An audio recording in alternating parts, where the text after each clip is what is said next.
Hey, and welcome to another episode of Grit in the Wild podcast. I'm your host, Adam Short, And I'm your co-host, Melissa Short. and together we're here to talk about spiritual abuse, toxic faith, high control groups, religious trauma, and everything in between, including the recent and ongoing scandals within the hypercharismatic church. And it's been a couple weeks since we had our last episode, and so we thought it'd be time to get back on here and just kind of have a conversation like we normally do. And so I think today we just felt like kind of opening up the book, so to speak, and just kind of sharing how we're doing. Right. I Yeah. just Yeah, we didn't have like anything like major pressing. I was like, what should we talk about? And just, I don't know. Yeah, I think I'm feeling kind of just vulnerable in this current state that we're in and just tender a little bit and tired, honestly. yeah, tired for sure. Yeah, Yeah. it's been a lot has happened in a short period of time. And I think for me, it can get fatiguing. Like I have these moments where I kind of come up above the water and the surface of everything, and it's like, ooh, that's been a lot. Yeah. Yeah. Yeah. So today's what, March the 2nd, and we're recording this March 2nd. And just since February 3rd, I just go back a month. And that was the day that the Firefly report was released for IOPKC survivors and victims. And I think I mentioned this in the last episode, but that same day was also the day that Bethel released a statement about Sean Bolt's, quasi public statement. It was more directed at alumni. And then since then, there have been several other rounds um, of stories that have come out from witnesses and firsthand reports of the Michael Brown Yeah. scandal too.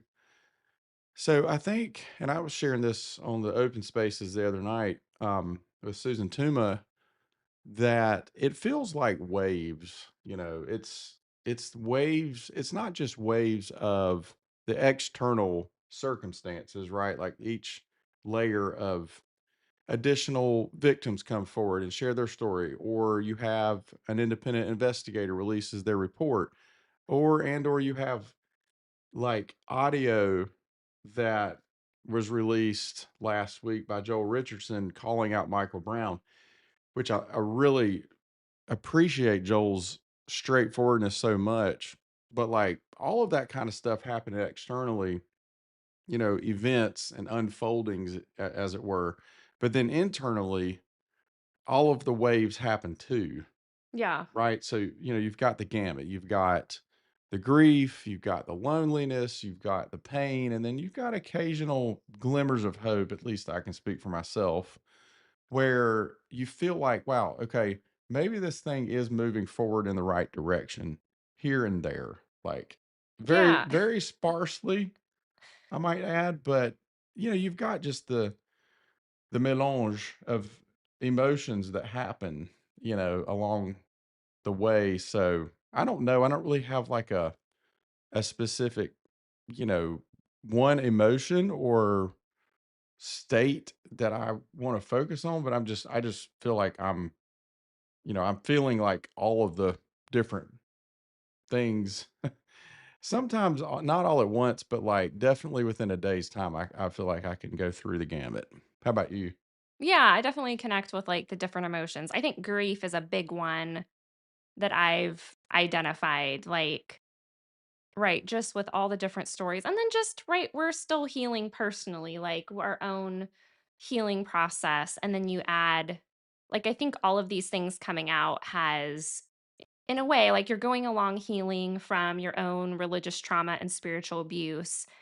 And then you're following these stories of these people that you trusted and looked to lead you in different seasons, and you're seeing all these things come out, and Yeah. it's just another layer. Like for us, at least I'll speak for me, it Yeah, like reopened a lot of for wounds. sure. And it was like another layer of deconstructing and re-examining beliefs and bringing everything to the table. And so, yeah, like for me, it's like it's every each time something else has happened, it feels a bit like grief. Mhm.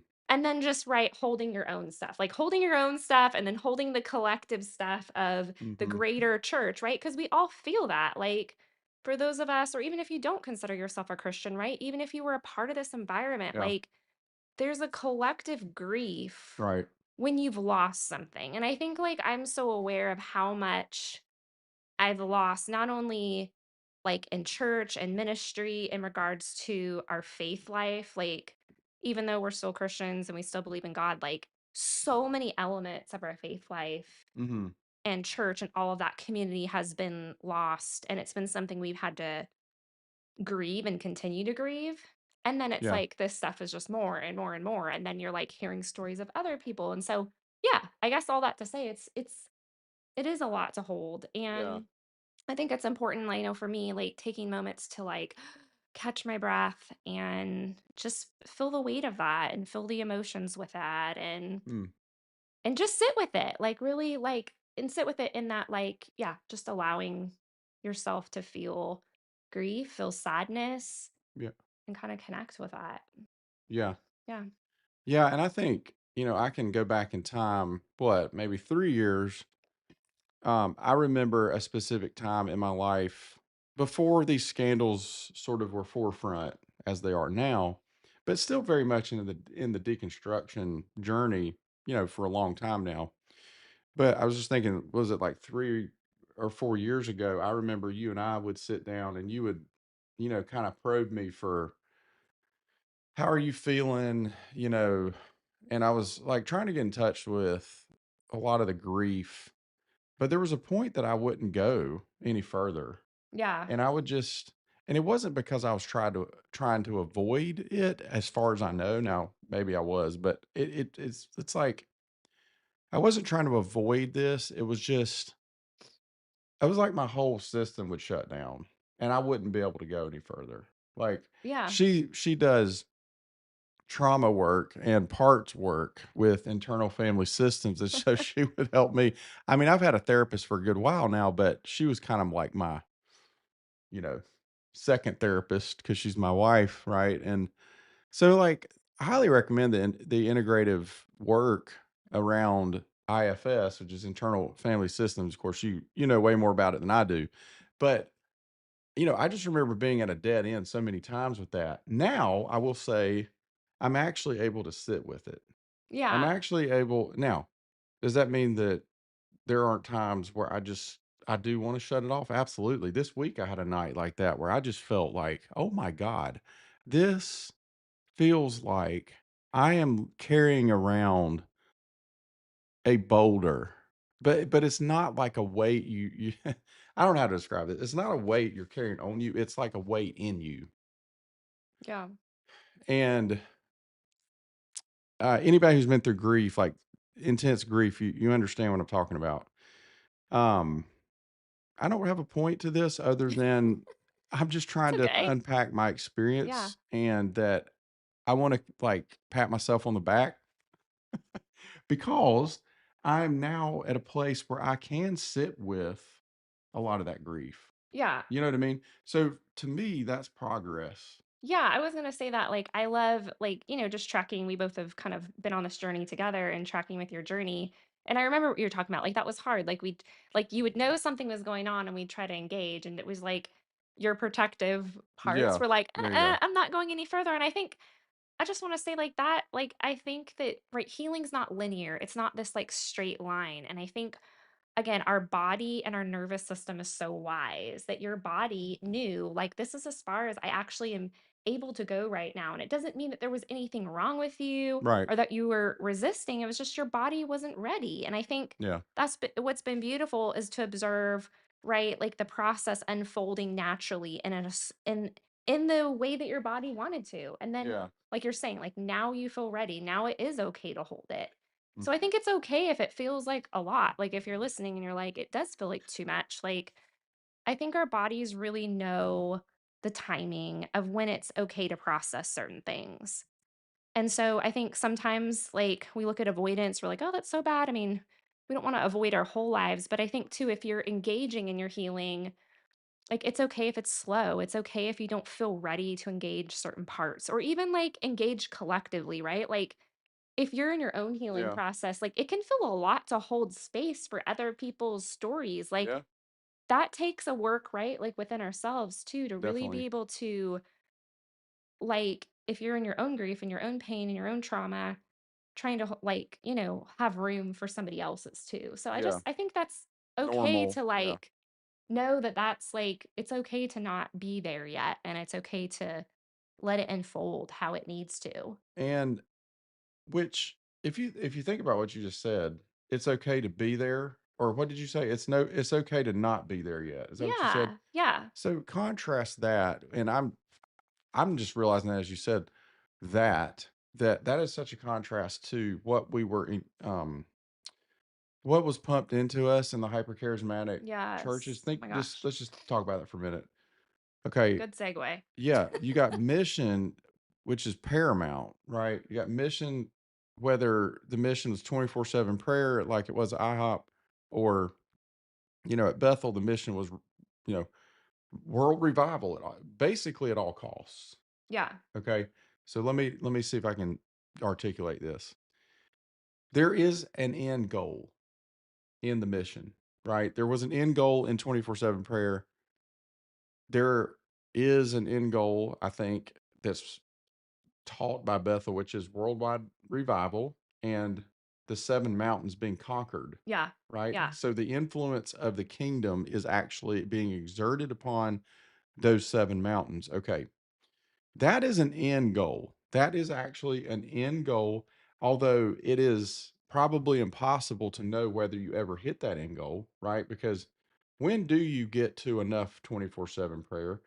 When is it enough to saturate? Like, how do you know if you've saturated every nation with 24/7 prayer? How do you know if you have achieved world revival?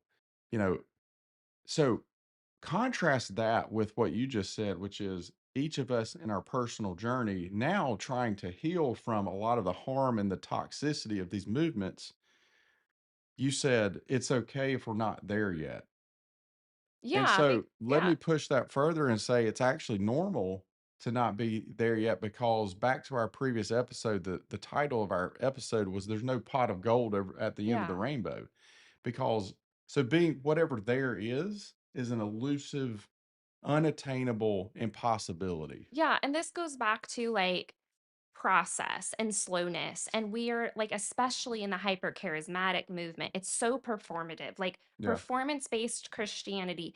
And what's odd is, like, I remember at Bethel in particular, it was like they would talk about not performing. So, like, again, in word, we're not performing, like, we're doing this from a place of our identity in Christ, or, but in reality, it was very performative. Like, does that make Oh, sense? And, like, yes, so with 100%. performance, right? What you're saying, the not enough, like, that's a shame message, right? When we Yeah. don't feel like enough, that's shame driven. So it's like the whole messaging behind that is almost this, like, this shame based kind of, I don't like to use all the Christian words, but I don't know what other word Right. to use, like Yeah. scarcity kind of mindset. Like, there's not enough, and I'm not enough, and I've got to perform for God. And so it's this striving and this achieving based faith. And it's like what's healing, it undoes all of that. Healing's like, we're going to slow way down and we're going to go a little bit deeper here, Yeah. and we're going to pace. And we're going to go through the process, and we're going to recognize that the process isn't, I always say this, like A, B, C. Yeah. Like you said, it Non-linear. might be Yeah. A and then F and then G and then P. And then, just it Hmm. goes all over the place. And I think, I don't know, for me, I'll say this, like, in my own faith, I don't want to put this on anybody because I know people that are listening, you guys are all in different places. Some of you have deconstructed out of your faith, some of you aren't sure, some of you are Christians. And I just want to validate and just acknowledge wherever you're at makes sense and is valid. And, like, I lost my train of thought. Well, you were talking. So we were kind of. Well, you were talking about the non-linear. Yes, like, yes, process. So, what I was going to say was, like, a big part, I feel like, of, like, Jesus is, like, slowness and process. Like, I think there's even, like, scriptures that speak to that, right? Like the Lord's patience. Like, it Mm, feels like God's being slow, but the Bible says that, like, it's actually patience. mm. And I just Yeah. feel like that relates so much to our healing journey, but more than that, like, our faith journey. Like, it's not, doesn't have to be this Mm.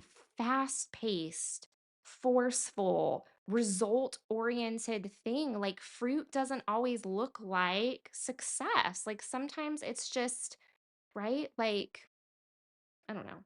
Does that make Well, I'll sense? tell you what image came to my mind. I was just thinking, like, you talk about fruit, okay? I'll tell you what helps me a lot is looking at examples in the natural world Yeah. to help explain spiritual concepts, Yeah. or if you don't want to use the word spiritual, that's fine. Invisible concepts, right? Things Yeah. that I can't actually put my hands on and touch. So here, fruit for a minute. Let's talk about fruit. Yeah.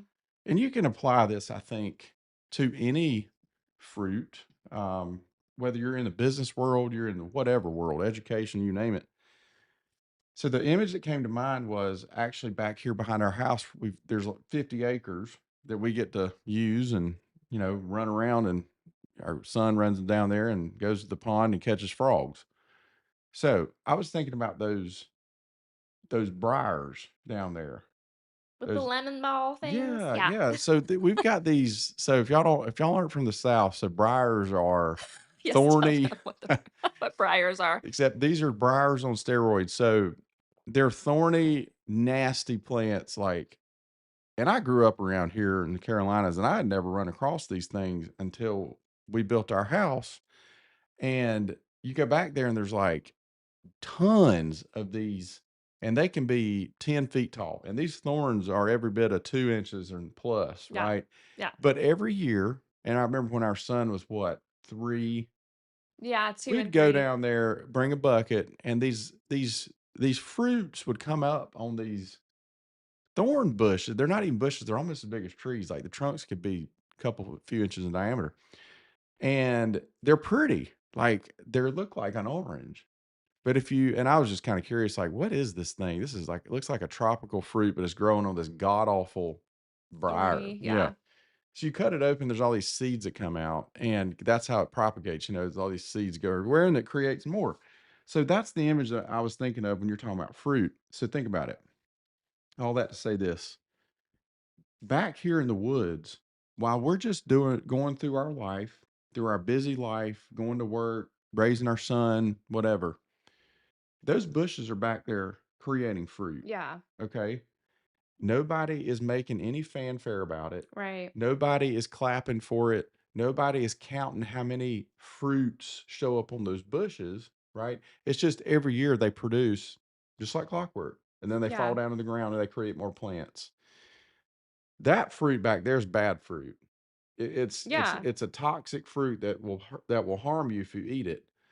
Um, and I guess what I'm trying to say here is in the hyper charismatic movements, we have so focused on the fruit where it's like you see a fruit, which is we call healings and miracles and things like that Yeah. fruit, Yeah. but that's actually not the fruit that we hear the Bible describe, is it?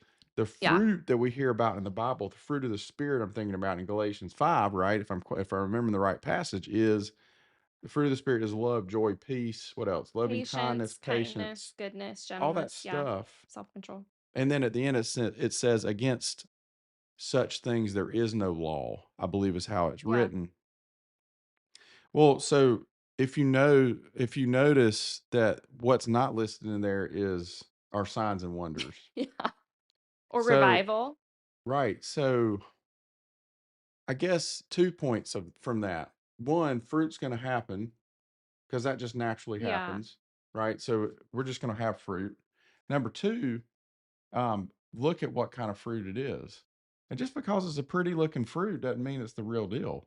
Yeah. And I think that is a big thing I'm trying to figure out as I am in a whole nother layer of deconstruction right now, trying to make sense of, there's a lot of debate going around right now on Twitter about the, like Bob Jones, and, how he continued to be platformed even after he was publicly it was publicly acknowledged that he was he was committing clergy sexual abuse, I think back in the early 90s. And then Morningstar replatformed him. And then when we were at Bethel, he was platformed. Yeah. You know what I mean?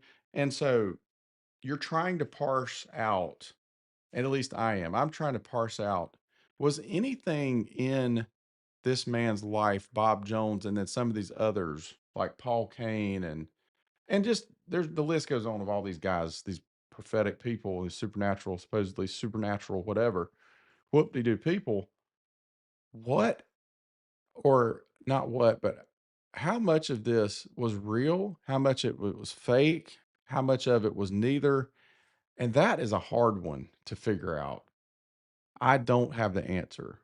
Well, and I don't know either. Like, it is hard. I'm not sure what to where to place that. And I think so many of us are in that place. Like, I think what bothers me about it is like okay, one of the arguments is like, um, yeah, like arguing like, well, these words were real. And I'm like, yeah, but like to me, that Real. doesn't even matter. Like, okay, I don't even What does okay, that mean? When you say, wait, what do you mean? I don't want to interrupt you, but when you say real, what does that mean to you? meaning, okay, like some people are like, oh, but Sean gave me, for example, Sean Bowles. Okay. Sean Bowles gave me a word and it was really accurate. And I'm like, okay, but for me, this is me, like, I don't really care if Sean Bowles gave an accurate word or not. Like, again, this is going back to what we're talking about. Like, I think the fruit is like a person's character, like who you are at your core. I think that in the life of Jesus, that was always emphasized more. He always spoke in the parables to like the Yeah. heart of a person. Like even with the Pharisees, it was all about them, like all of the external acts, but he was like, what's like, right, the whitewashing and Yeah. like, but inside you're like a tomb. And I think like I'm more concerned about the fact that like, okay, maybe he had a whole bunch of accurate words, but he also, right, Yeah. if he actually did this, like his character and who he was, like that matters, you know what I Yeah. mean? Like, that kinda cancels out the good Yeah. that you did, and so, I think what bothers me is that, again, in this movement, it's like we wanna dismiss who that person is and their Just write them character off. Yeah. because they did these few like, "Oh, but they did these few things that were, like, miracles," but I'm like, Jesus said, right, like, "Away from me, I never knew you." Yeah. So, like, why are we I don't know what I'm trying to say. I, Like, why I, are we I understand. focusing on the few good things you Well, let did me be the devil's when, advocate. like, all this stuff was like I totally validate all that yeah, and completely agree with you viscerally. Abso-freaking-lutely. But here's why I think, to answer your question, like at least yeah, for me, um, why it matters is because these people had so much influence in our lives, right? As spiritual leaders. And so you gave them so much trust. You trusted them. You believed that they were hearing from God. And so you actually rested your faith on their words. Now, yeah, now, having said that, I can say for myself, like, was my faith resting on their words to where now that I find out their faith, that my faith is not there anymore? No, no, because I met God in an encounter. Nobody could ever talk me out. I don't really care what your IQ is. It makes zero difference to me because I met God in an encounter by myself in high school. Nobody was around. He came and visited me in my lowest point of life. yeah, Okay. So nobody can, Paul Kane's, you know, Paul Kane and Bob Jones and all those guys, Mike Bickles, the fact that they were frauds does not change my foundation in the encounters and relationship I've had personally with God. However, it does shake me a lot. yeah. It And it shakes and me a it lot. Not because not because of what you just said, like, yeah, we should place more emphasis on the character than the words, but I think it's just stating what occurred, which is we have emphasized that in the hypercharismatic movement to where now you've got bodies everywhere and you got people who don't know which end is up because you know their life has been potentially even more profoundly impacted by some of these prophetic folks than even me, like being affected by them, and so that derails a person. well, yeah, I was gonna say, like, even though that's our experience, like, for other people, that did deter their That's faith, what I'm and saying. and you can't blame them, Of like course, of course and I not. think this goes back to you and I were talking about this earlier. A lot of people think, right, well, Jesus didn't do that to you, it's the person, but the Bible says that Jesus, right, he's the head and the church is the body. So, how the body treats people is a representation of Christ. Yeah. It actually doesn't work that way. Like, biologically, when people harm you who say they are Christian, it has an impact on your relationship with the Lord. Yeah. It That's doesn't, kind of what I'm saying. yeah, and, like, it really upsets me when I hear that, like, there's all these things, like, little whatever quotes and little, like, I don't know, Canva things all over the internet about that, and I'm Like like what? What do you mean? just about, like, God didn't hurt you or the church might have hurt you, but God didn't, Oh, and, I like, see. Okay. okay, like, on a personal level, I'm like, yeah, I'm actually at this point in my healing, I am able to parcel out, like, Yeah. for me, again, I'm not putting this It's on fair. anybody. I'm able to say, "Yeah, Lord, I know that wasn't you. Like, I actually know that wasn't your heart and intention for me. However, Right. it did impact my faith Okay. life. That's what I'm trying to It has say. majorly Yeah. impacted my faith life." Yeah. And so for us to say like, "Oh, well, you know, you shouldn't put your trust in people." It's like, Yeah. No, "No, like that's a non-starter. you're we are a representation of God to people in the world, whether you like that or not. That's why it matters how we treat people." And Yeah. I just want to go on a little rant for a minute Yeah. because we Please. were talking about this. Like, it really, really bothers me about this stuff. Like, we don't care really who people are on the inside anymore. That's Hmm. what really upsets me. Like, we care way more about this stuff. What can you do? How can you perform? What can you Metrics. produce? Who Yeah. are you? How can you gather a crowd? Yep. That is way more important than, like, can you love? Can you sit with people in your pain? Right. Can you show empathy to somebody who's crying? Can you speak kindly to somebody? Like, are you integrous? And, like, it bothers me that that doesn't matter anymore. And you know what it actually does? It not only does harm to the body and the people who are in the church, it actually harms the people on the stage, because if you think Mm. about it, their whole identity is wrapped up in that. Their Yeah. worth, they're finding worth in that. Like, we actually, like, cheapen them We're too. doing them a We're disservice. and they start to believe, well, people only like me, people only value me because I'm doing this. And so Yeah. it continues that cycle. Yeah. So Hmm. it's messed up, and it really bothers me, and I think that's been, like, the biggest source of pain in our own process. When I think back on Texas and our community there, Yeah. right, this community was really focused on all this type of stuff, like revival and kingdom wealth and all of the things,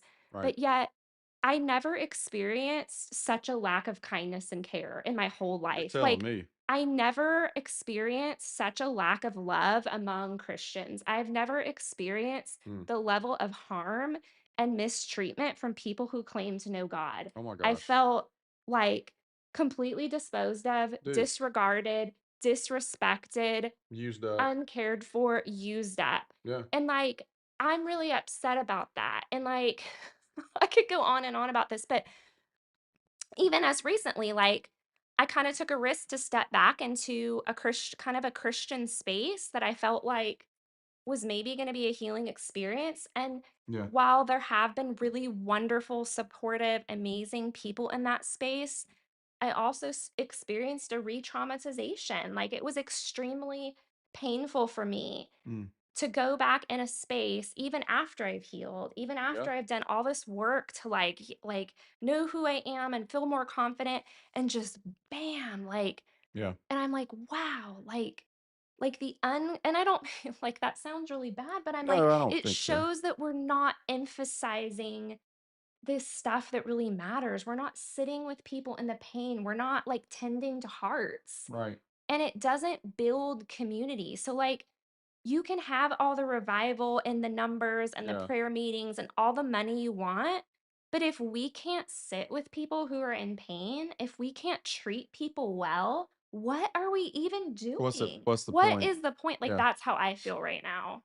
Like, what is the point in this? And this is why I won't, like, this is why I can't enter into community. It's why I can't go to church, because there isn't a place for hurting hearts. There isn't a place where it's actually valued. Like, this heart stuff is, like, completely valued anymore. It's Yeah. not. Well, you've made the point too that you felt more safe in non-Christian trauma informed spaces than Yeah. Christian because we just simply I'll include myself in this. We just cannot for the life of us relate to other humans as humans. No, we have It to is like spiritualize this everything. Yeah. as hard as we try, we just can't fricking do it. And I mean, I'm so out of the habit of relating to Christians, that when I do, it's like foreign. It feels foreign. Yeah. It's actually more refreshing to me to talk to non-believers or atheists or because they're very real. They're Yeah. very real people, and there's also a lot of empathy. Even with Yes, so somebody much who empathy.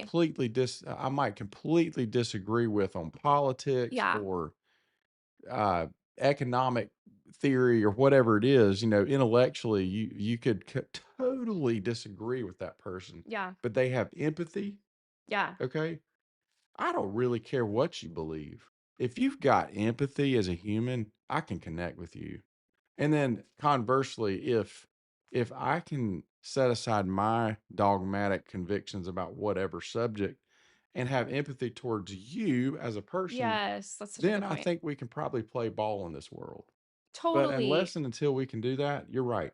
There is no point. Like what are we actually doing? Yeah, and that goes like yeah, what you said was so good, like the empathy thing. Yeah, and I have felt more comfortable sadly in, I hate to say it, like secular space. I don't even look that I don't. I'm using the word Yeah. secular for the sake of the audience, but I don't even think of I just look at people as people now. Right. I'm like, "Okay, you're a person who believes in Jesus. You're a person who doesn't." I don't even like that language anymore. It Yeah. can feel so dehumanizing. It's like othering. It's like, "Oh, The you're in the us and good them. camp or it's Right. just like you're a human who deserves love, you're valuable, whatever." Yeah. But yes, I tend to feel these days more comfortable around people who aren't Christian because of the empathy thing. And because too like yeah, like it's like people are like, you're not allowed to be angry. You're not allowed to like I have to talk about emotions almost every episode, but it's like it's a big problem in the church. Like the fullness of our humanity is we are wired with emotions. Like you're biologically you feel things.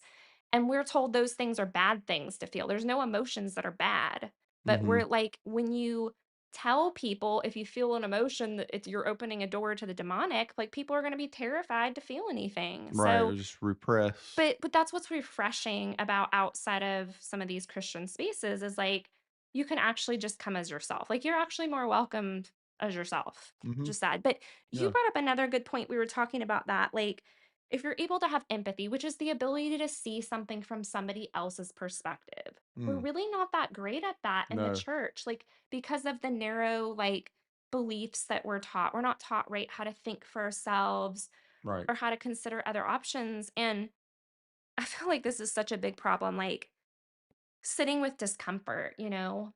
I think that in order to do that, in order to be empathetic, in order to consider, right, another person's perspective is, like, the ability to sit with our own discomforting emotions. Like, it's uncomfortable for me to consider, right, a belief system outside of my own, right? Mhm.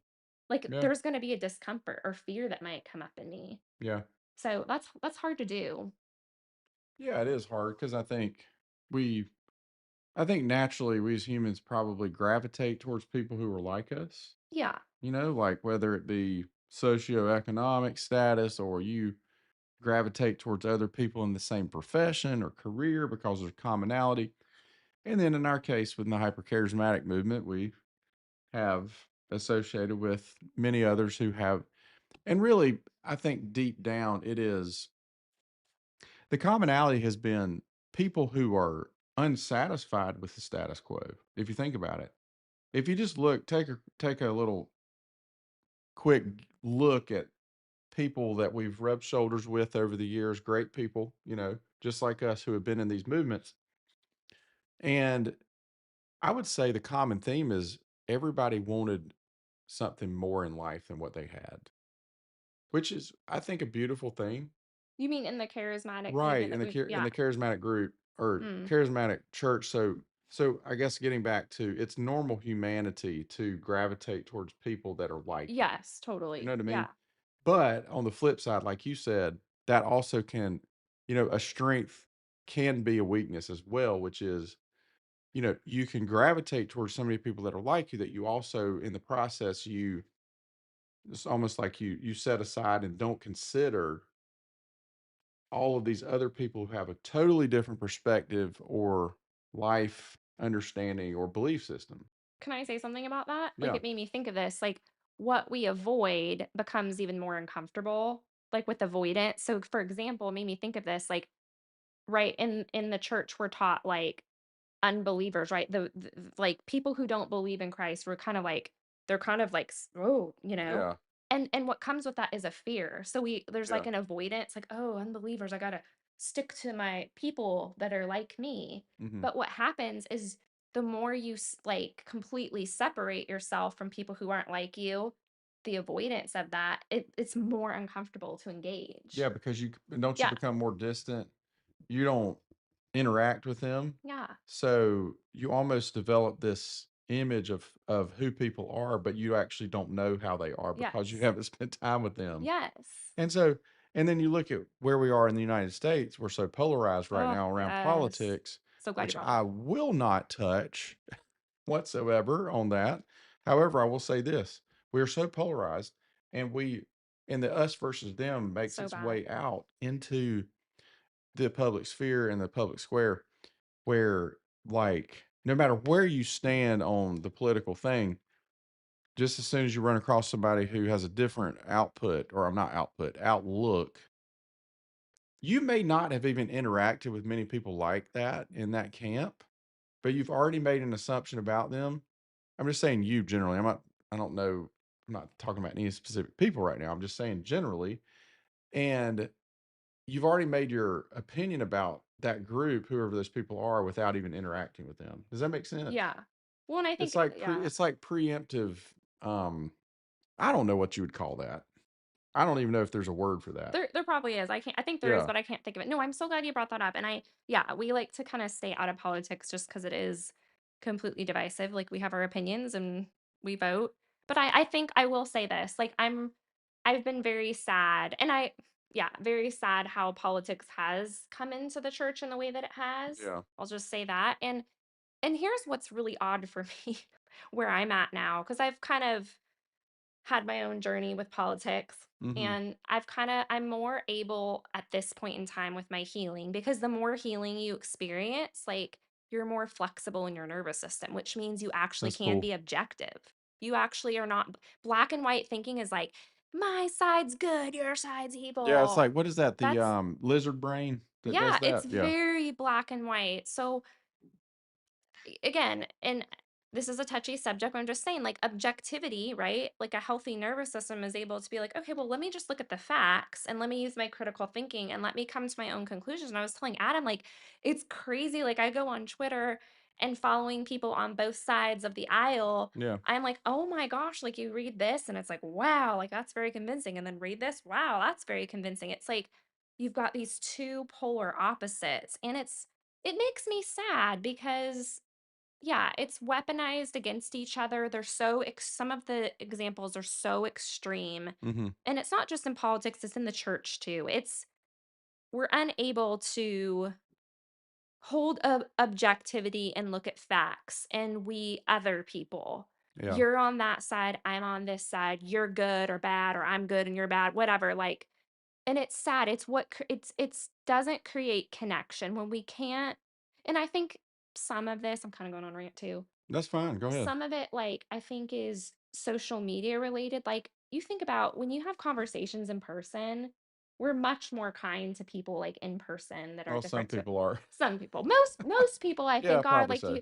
you would say things differently to Yeah, you somebody in wouldn't person blast somebody like you than would. you would on the internet, and so I think that's some of it, but, yeah, anyways, I think it's sad that we're at this point, and I think, like, if we wanna see healing in the church and we wanna have healthy communities, I think we're gonna have to grow in our ability to be more flexible and objective, to really see that the people on the other side are not the The enemies, enemy. Yeah. and hold space and room for looking at facts and coming to our own conclusions and not letting the media or other people define reality for us. And I think Right. that's what's happening. Like, reality is being defined for us. And again, even if you do your own homework, people, right, we come to our conclusions. But Yeah. I just think in general, like, for me personally, I'm working really hard to not. other people in the politics realm, like really listen to both sides, I have my Yeah. opinions, but I'm looking at people more from the standpoint of a person and like how can I connect with them versus like, Yeah. do you agree with my political side? And Yeah. that's been really helpful. Like Yeah. it feels really good to be in that place because I wasn't in that place a few years ago. Yeah. Talking a lot. No, you're fine. Yeah, I don't really have much to add to that. I agree. I think Yeah. that seeing behind whatever the belief system is, whether it's politics or whatever, there is a person back there that you're talking Yeah. to, and none of us are perfect at this. We all No. we all say things that we probably wish we wouldn't have and want to go back and change. Oh And that's Lord, I probably do. Yeah. normal human thing, but yeah. Um but we were taught in the hyper charismatic movements. It's interesting. I've talked to John Collins about this. Uh we were taught, I don't know. I don't want to use the word dogmatic because I have a different uh I have a different opinion on dogmatism and dogma, which I've actually seen in different contexts, non-charismatic contexts, that's actually quite malicious. But I will say this: we were pumped full of a certain way to believe Yeah. in the hyper charismatic Yeah. movements. Would you agree? Oh yeah. There are specific tenets of faith that are very widely held and emphasized. Okay, so when you're in a group like that or in a movement like that, it's very easy to take that way of thinking and transfer it to other areas, such as politics, Yeah.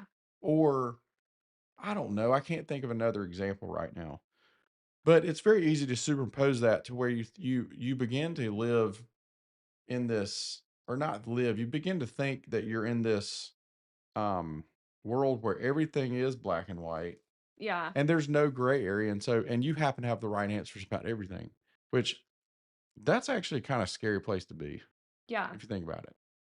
It is. Yeah. And I've definitely been there lots of times. I mean, I still have black and white thinking in certain areas. Yeah, Like right now, like my feelings about the church, I mean, because of my own pain and trauma, I'm like, ooh, like that's I've true. got some black and white there. Hmm. I think the difference is if you can write. I think it's helpful if you know that. Like you know your errors. Like, yeah, I'm black and white here right now. I'm in process. Hmm. But yeah, I think where we can see flexibility in our lives, I think that's a healthy place to be when we notice that we can be kind of flexible and I don't think that means you can't have absolutes, right? Like I think there are some Right. absolutes in life. Like for me, that's my faith. Like that's an absolute in Hmm. Jesus. But you know what I mean? Like I don't know, I think that goes without saying. Yeah. One of the other things I was thinking about was we talked about earlier was kind of on this along these lines were just about kind of like theology. Like I noticed like a lot of conversations I've gotten into lately have been around like certain theologies, right? That we're all deconstructing and kind of Okay. examining. Like And stuff we were taught at Bethel. yeah, Yeah. which I think is good and healthy that we're all doing that and like important. But I realize like, I don't know, like I think too that like theology isn't always a connection point, right? If you're trying to create It rarely community, is. it's like, It rarely is, I I think. think sometimes that can like be a form of like almost self-protection, right? I don't know, does that make sense? Yeah, like you can eloquently explain what you believe about God, but then behind all that, you might be the most insecure person, full of pain, and have no answer for your own personal demons that you're facing, right? But you can put together a dang good, eloquent theological argument, Yeah. you know. So it's those two things are not necessarily mutually inclusive, if that makes sense. So I'll give you another Yeah. example. I've actually been kicking this around in my head. I don't even know if I told you this. How you can, so I go back to Bethel or even Morning Star IHOP for a minute, be caught up in an ecstatic worship experience, right? Where you've got just you feel the presence of God so strongly, And I know some people say, well, that's just the music making you feel good. Okay, whatever. Whatever you want to call that, whether it's God's presence, you want to call it that, or you just feel good because the music was awesome. Okay. You can go from that experience, or even if you're one of the people on the stage playing the music, you can go from that experience to having an argument with your spouse or your kids immediately before or after. And it's as if neither affect the other. But the fact is, they do. And I think that this is a compartmentalization of faith and life. I don't know. Faith life sounds weird. I don't really, faith life is not what I'm trying to say, but like life and faith, like those two areas should not be compartmentalized. Oh, I see what you're saying. There should Yeah, be, okay. there actually truly is a connection between if you had a fight with your wife and then you get up on stage and you're leading worship, like, oh my gosh, the presence of God was awesome. But the people, You're worshiping, closest with, yeah. they know, hey, y'all, we just had a fight right before church started. I don't know. I'm just kind of rambling, but I'm trying to make the point that that is actually connected. Like these Yeah. these little areas are connected, and I forgot how we got on that subject. No, I was just talking about theology. Like, I was Theology, thinking that about was some of it. the, online communities I'm part of, and like we're talking about theology. Again, there's nothing wrong with that. I think theology can be a connection point, but I think I was just for my own self, I was like, like I'm engaging with people like sometimes around theology and not around like actual connection. And like connection does require some vulnerability. Vulnerability, yeah. And again, it's like I think that's what creates community is and again, not forced vulnerability, not that we go and like I think I think we've done that really wrong in the charismatic to like come in and just, open up the closet and share everything. Like that's not what I'm saying. Mhm. But I think that there's a growing in right in intimacy and connection that feels safe. Yeah. And when it's safe, you feel like you want to share a little more and you want to share a little more. It shouldn't like right, if community is all cognitive based on theological principles and theologies and performance, um, that's not what opens up our hearts. Like what happens with that is we start to like go into self-protection. We actually start to like close off. Like because performance-based stuff is like it's not like what am I trying to say? It's not you living from your authentic self. Yeah, yeah, And it's so it's like again, it's external. like these barriers to connection and building community. Like there has to be vulnerability, there has to be safety, like Mhm. a little bit of like slowly opening and like moving towards a place where people can carry your burdens and you can share pain. Yeah. And I think if we're gathering around, right, performative stuff and miracles and signs and wonders and revival, like, are we gathering around hearts that are getting, like, needs tended to, right? Mhm. Yeah. What would be cool is if you did have all that in place, like the community stuff, and then, oh, and by the way, we had some healings too while we're at Of it, course, you yeah, know? why can't it be both? Yeah, it Yeah. can, and I think in some places there are, and I think we've even experienced that. I mean, I think even during our time at Bethel, like, I definitely there was a Yeah, it lot was of really healthy connections that we had yeah, personally, and we saw miracles and stuff, and we did. it was awesome, but I think it's gotten really away from that, and it's Yeah, to we the were yeah, yeah. Yeah, we were talking about that the other day, just the kinda where Bethel was when we left in 2011 versus what it's at now. I mean, in some ways, it's unrecognizable. Like, yeah, it looks like a big corporate machine, money-making just machine. And as far as how people are being treated there, I have no idea. I mean, yeah, actually, I do yeah, have you do. I do have an idea, come to think of it, Yeah. how people are being treated there in the more recent, years. Um, Not to say that there aren't some positives out there, but there are a lot of people who have been left for dead. And there are a lot of people who have left that environment and have been forgotten and they don't matter anymore. Yeah, And the fact is, like, an organization of that size simply cannot, the way it's currently structured, cannot care for people properly. absolutely. That's what I was gonna say, like, there's a lot It's of it's yeah, it's it's like trying to fix. It's like trying to put a screen door on a submarine. You can cover that screen door with 7 layers of duct tape. You can put Saran wrap on it.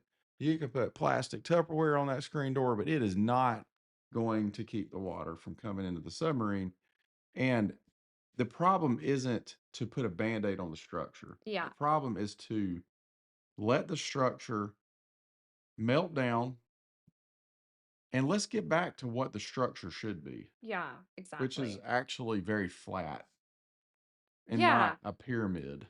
And I think that's what's hard. Again, we're all in our own journey. We're all in different places, but a lot of people are like, "Oh, but if we just talk to them and they could just do this." And I'm thinking, People have inside, been trying to do that. well, and we're like it, like you said, like the just the size of it itself and the weak spots within the structure, that like that doesn't work. Like it's too big to But it, actually shepherd and yeah, pastor the people that are there well. You know, like what's needed to do that is it's just not possible. And I but it would help if Bill and Chris would listen, and maybe they are, I don't know. But it would help if the senior leaders would actually listen to the people that are blowing the whistle, like, and are crying, like, please help. We're laying in the road. We got run over. We're bleeding out. Help us. Do something. oh, but they do. You can just go get a sozo and all your problems will be fixed in one session. Well, I think that on top of that, like, Bill's answer is to not complain. Oh my gosh. I just saw So I'm not operating in faith right now because I'm complaining. I just saw a Okay. particular post. I'm not going to mention who it is because you will probably know, but there is a negativity fast for Lent. And I'm like, Mm. again, on the surface, that sounds really, really good. I But don't if think it you have, sounds good on the well, no, surface. I mean, if you're in the like, oh, negativity, we're not supposed to be negative. Okay, let's fast negativity. That actually is suppression. And bypass it. If you have, if you're feeling negative, there's a reason for it. Right. There's a good Okay. reason for it. Wait, I'm let me gonna give. finish my train of thought for Okay, go just a ahead. Go second. ahead. I want to say that after. If you're feeling negative, it's something to get curious about. What we are taught is to get it to go away. Hmm. I always say this. I feel like I talk about the same thing every time. Your emotions are good and they hold valuable information. So if you're negative, there's a good reason why you're negative. And if you can connect to it and get curious, you actually might find out like there's probably pain underneath the negativity. Yeah. So if you just try to get the negativity go away, you're actually not getting to the root of why the negativity is there. People think the symptom is the problem, Yeah. but there's a root here. Same with bitterness, same with complaining. Like there's pain. There's something there. Right. And Yeah. so to like we're just not going to do it. You're actually causing it to Be more. grow. Yeah. So it's like I just see that and I'm like again, like from a mental health perspective, I'm like, "Oh my gosh, we're like you're the heart behind it, I think, I don't is to know. try I don't. I don't even think I could see a heart behind it at this point. I don't know people's hearts to be I mean, honest. yeah, So, I don't either. But like, I but I was cringe just gonna though. say, like, it reminds me. I had a mentor years ago who I really respected, had a tremendous impact on my life. But he used to say, he used to talk about how, you these warning signs or these emotions that we feel, they're kind of like a check engine light. And we Yes. we want to go in and take a hammer and hit the let me come in and hit the check engine light and make that darn thing quit lighting up. I'm gonna hit that check engine like right here. I'm gonna hit it and that oh great, my check engine light went off. But see, the engine still needs servicing. It didn't fix the problem. Yeah. Well, It's just still there's still a heck of a lot going on under the hood that needs addressing right now.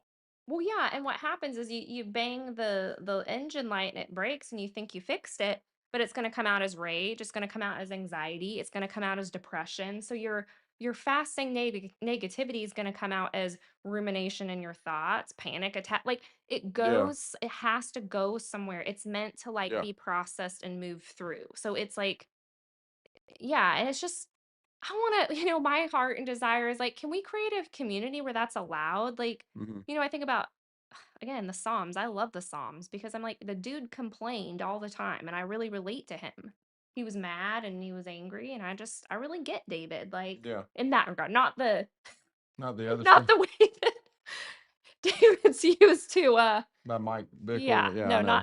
Yeah. not that part about David, but the part about Yeah. David where he was, like, complaining and whiny and all of Yeah, he that. was I'm he like, he was "Dude," honest. Yeah, he was I'm totally like, honest about yeah. "You and me, I get you, brother."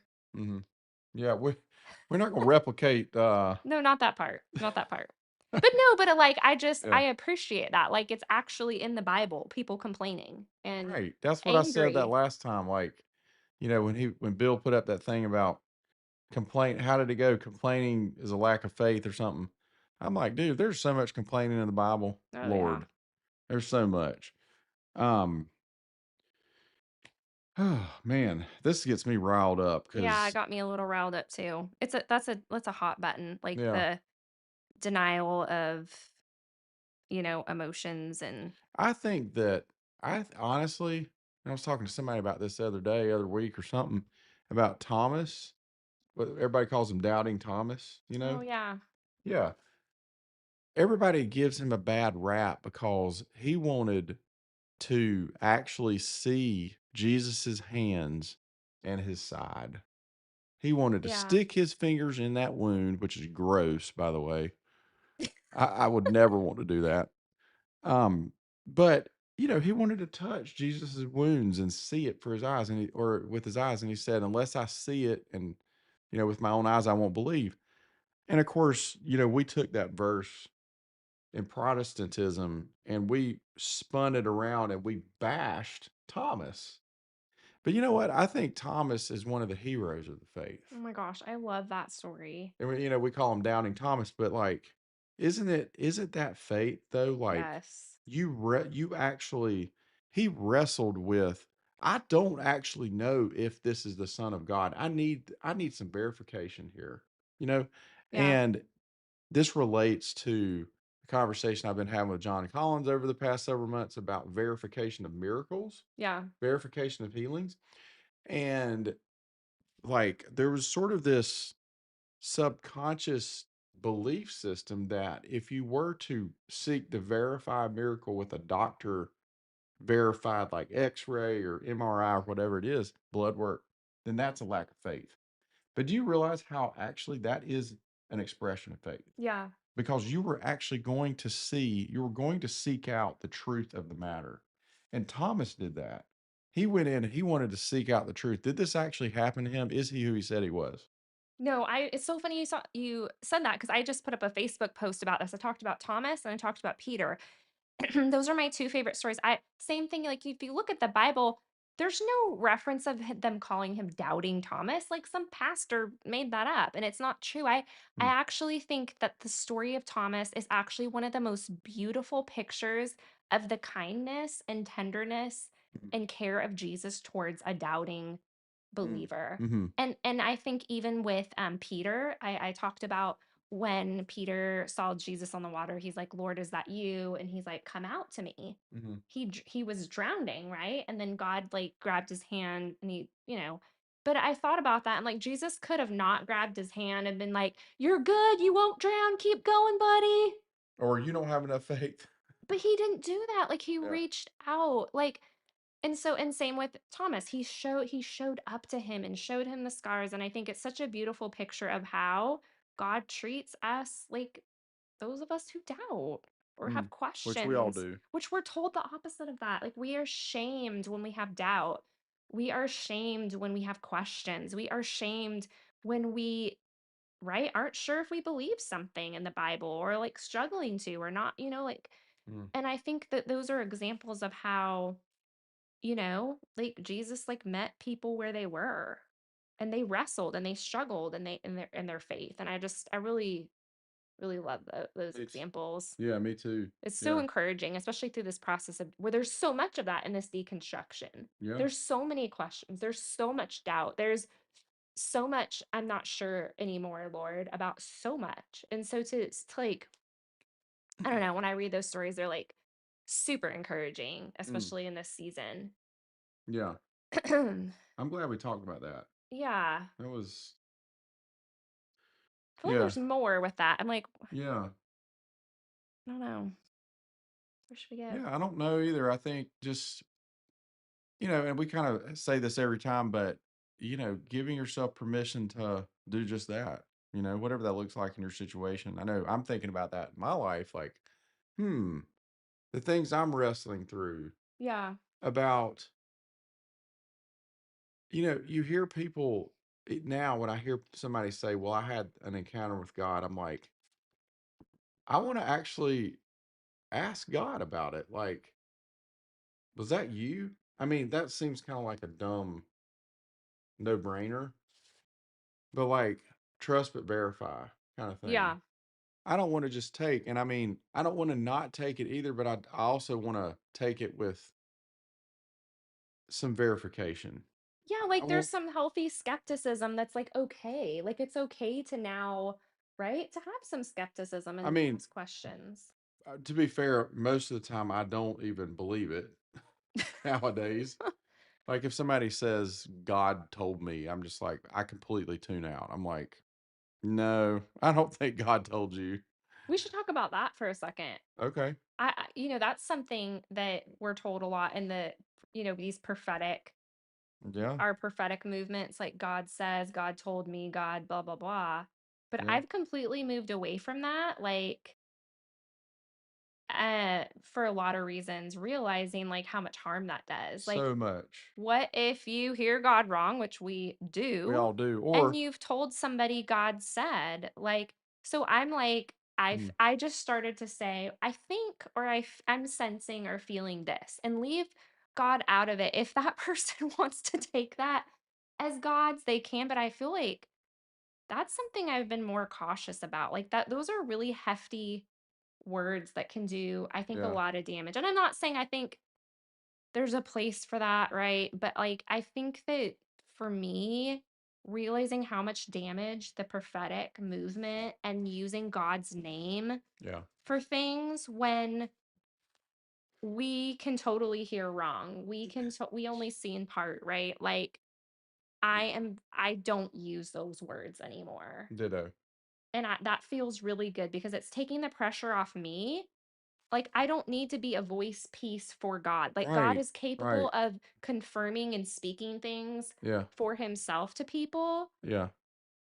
And it's like the whole thing with like, yeah, with Sean, it's like he told somebody that prophetic word and they took that to mean this is for my Yeah. life. Yeah. Like, I think Absolutely. it's important to be mindful of like how we're using words like that.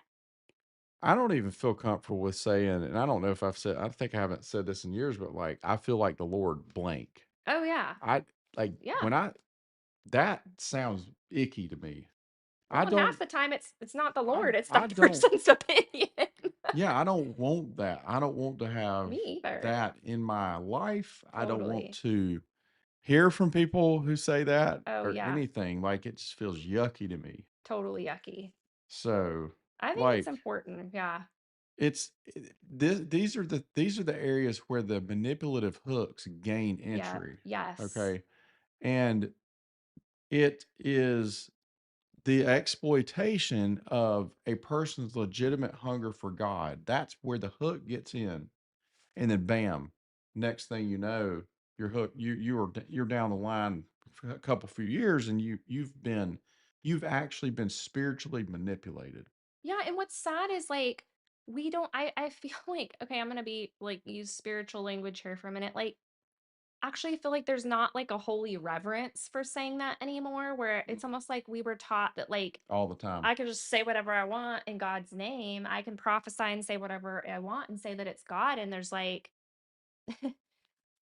you know what I'm saying? Like, there's not a Yeah. reverence for that. Like, do you realize the severity of what you just said? Like, you just told this person that you're speaking on behalf of God for them. And, like, yes, we have to, like, be able to discern and sift through, right? If we want to receive a word from somebody. But I'm saying, like, somebody doesn't know that. And, someone who just walked in a church and they're, Right. I just, And especially if you're operating in dark power right. and Yeah. or even if you're operating in legit, like not dark power, like God power, and you misuse it, Yeah. like see how that can harm somebody so deeply. So deeply. But there's something I was going to say about that a minute ago, but Sorry to I interrupt you. forgot. No, you're fine.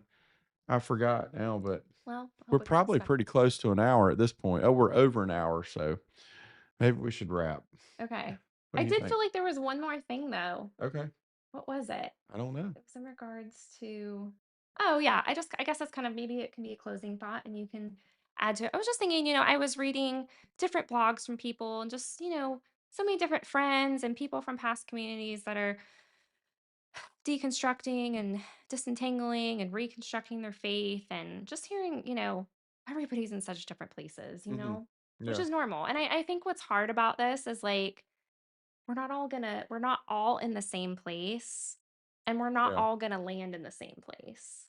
You know what I'm saying? Like it's all gonna look different. And Mhm. I think some of the things that I was hearing, like a common theme among some of the people, was about like how that might be perceived by other people. How I don't know. I Like don't understand. their process, like they're concerned about, well, this is where I'm at now in my faith, and how might other people interpret that? You know what I'm Okay. saying? Okay. And I guess I just wanted to speak to that for a minute. Like, Hmm.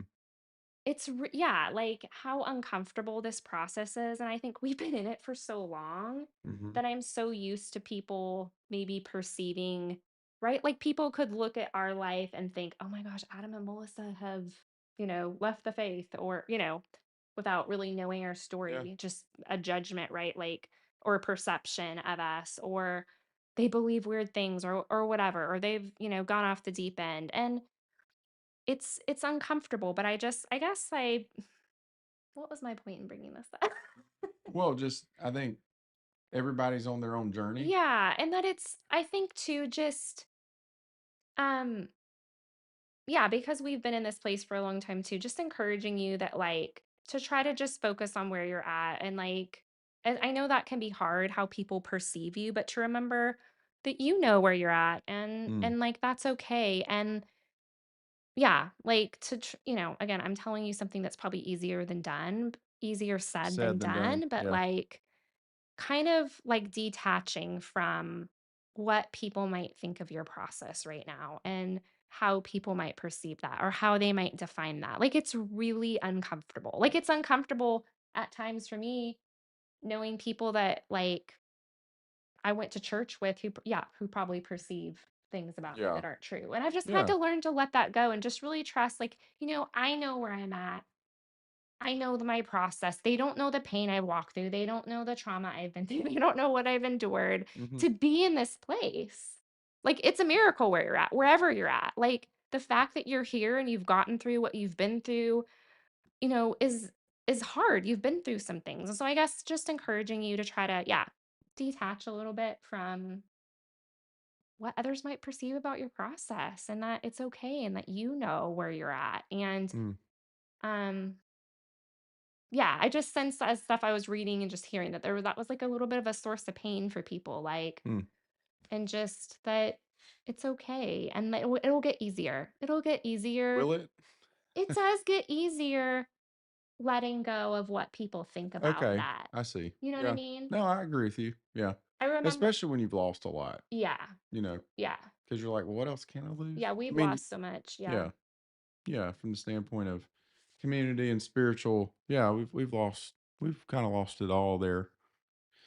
I'll just say Yeah. this one last thing. Like, I remember like when we were in Texas and we didn't go to church, and that was like really uncomfortable for me. I'd like never imagined I would never not go to church. Like, Yeah. and I remember I was doing hair at the time, and like clients were like, "Oh, where do you go to church?" And I remember like like inside I'd kind of like freeze and freak out, and I'd be like, "Oh, we're a part of a and like really felt the need to kind of explain myself, and it was really uncomfortable for a while. Hmm. And now I'm like thinking, if people ask me that, and like, well, I'm healing from religious trauma and spiritual abuse. I was part of a cult, and so I'm really healing.